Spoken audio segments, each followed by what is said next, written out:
अस्सलाम वालेकुम। तो वेलकम है आप लोगों का ये अमरात चैनल में। आज हम बात करने जा रहे हैं मिराज 2000 एयरक्राफ्ट के हवाले से, और उसके लिए इंडियन एयरफोर्स उसकी जो फ्यूचर एक्विजिशन के बारे में सोच रही थी। इसके बारे में कुछ अनकन्फर्म्ड रिपोर्ट्स पाकिस्तान एयरफोर्स के हवाले से भी थी, लेकिन अब बहुत से आर्टिकल्स इस चीज़ को टीज़ कर रहे हैं कि यूएई अपने मिराज 2000 को as a second hand aircraft दे देगा यूक्रेन को। इन तमाम चीज़ों पर बात करते हैं, लेकिन वीडियो में आगे बढ़ने से पहले आप चैनल को सब्सक्राइब कर लें और हमारी वीडियोज़ को शेयर कीजिएगा। मिराज 2000 का जो एक बेसिक कस्टमर है हमारे सब कॉन्टिनेंट में, वो इंडियन एयरफोर्स है। इंडियन एयरफोर्स 49 की तादाद में मिराज 2000 को यूज़ करती है, और recently 2 second hand Mirage 2000 trainer aircraft France से लिए हैं इंडिया ने। तो इस तरह जो टोटल तादाद है वो 51 से 50 के दरमियान हो जाती है, जबकि 28 जनवरी को इसी साल एक मिराज 2000 इंडिया के एक SU-30 MKI के साथ ही कोलिजन की वजह से क्रैश हो गया था। तो वो अगर एक मिराज 2000 निकाल दें तो टोटल इस वक्त 50 के करीब मिराज 2000 हो जाते हैं इंडियन एयरफोर्स के पास, और इंडियन एयरफोर्स 2029 तक इन्हें रिटायर करना चाहती है। अब यहाँ यूएई बहुत जल्द अपने मिराज 2000 को ऑलमोस्ट रिटायर करने वाला है। वो इस चीज़ को बारहा वाज़े तौर पर कह भी चुके हैं कि वो बहुत जल्द रिटायर कर देंगे, क्योंकि 80 के करीब राफेल एयरक्राफ्ट उन्होंने ऑर्डर किए हुए हैं। तो वो अपनी एयरफोर्स को राफेल की बेस पर आगे लेकर चलना चाहते हैं। अब ये जो पुराने मिराज 2000 तकरीबन 24 के करीब, आई थिंक 24 या 20 के करीब यूएई की एयरफोर्स के पास हैं, तो सेकंड हैंड वो किसको देंगे? इससे पहले कुछ रिपोर्ट्स के मुताबिक वो पाकिस्तान को भी ऑफ़र कर चुके हैं कि अगर आप हमसे मिराज 2000 लेना चाहें, लेकिन पाकिस्तान के लिए कोई वायबल ऑप्शन नहीं है। हमारे पास मिराज 2000 के लिए कोई फैसिलिटीज़, या सिर्फ 24 मिराज 2000 के लिए पूरी की पूरी फैसिलिटी आगे खड़ी करना, नया इंफ्रास्ट्रक्चर खड़ा करना, ये चीज़ें फिर काफ़ी ज़्यादा टायरिंग होती हैं और ये वक्त का ज़िया होगा। इंडिया एक ऐसा कंट्री है जिसके पास मिराज 2000 मौजूद हैं।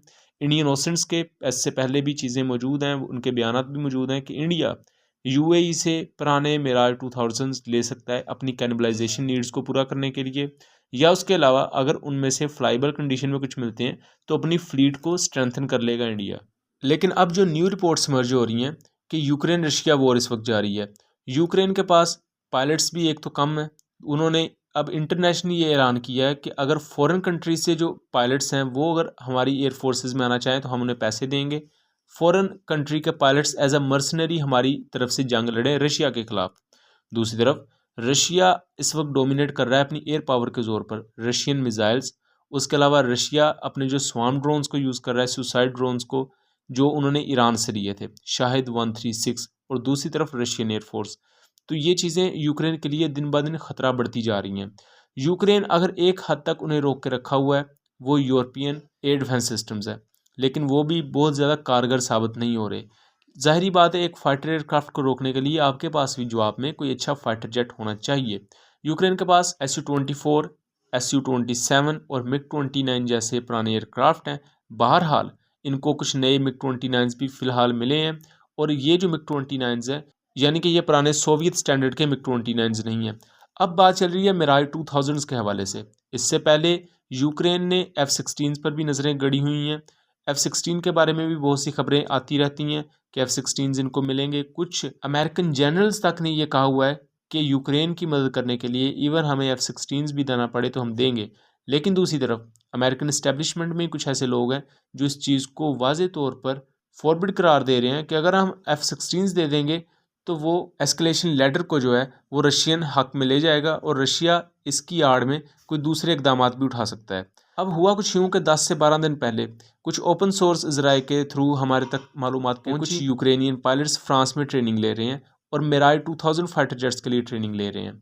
अब उसके बाद एक नई रिपोर्ट आ गई कि मिराज 2000 जो यूएई रिटायर करने वाला है बहुत जल्द, वो दे दिए जाएंगे यूक्रेन को। तो इस लिहाज से अगर देखा जाए तो इंडिया का जो एक प्लान था कि वो अपनी कैनिबलाइजेशन की नीड के लिए बहुत जल्द यूएई से मिराज 2000 ले सकते हैं। अगर ऐसा होता है कि ये मिराज 2000 ये चले जाते हैं यूक्रेन में, तो इंडिया का वो प्लान एक किस्म का धरे का धरा रह जाएगा। ज़ाहिर बात है, इससे पहले निगोसिएशन चलती हैं। ये कोई ऐसा नहीं होता कि आप एक रात जाएँ और फाइटर जेट्स लेकर वापस आ जाएँ। अब वक्त के साथ साथ देखा जाए तो यूक्रेनियन प्रेसिडेंट ज़ेलेंस्की इस चीज़ पर जोर डाल रहे हैं कि हमें ज़्यादा से ज़्यादा वेपन्स मिलने चाहिए नेटो की तरफ से, अगर नेटो ये चाहता है कि हम रशिया के ख़िलाफ़ जंग जीतें। बेसिकली नेटो ने प्रवोक किया था रशिया को कि आप हमारा एक सेटअप लेकर आएँ अपनी कंट्री में, और ज़ाहिर बात है अगर नेटो की ट्रूप्स यूक्रेन में आ जाती तो रशिया के लिए ख़तरा हो जाना था।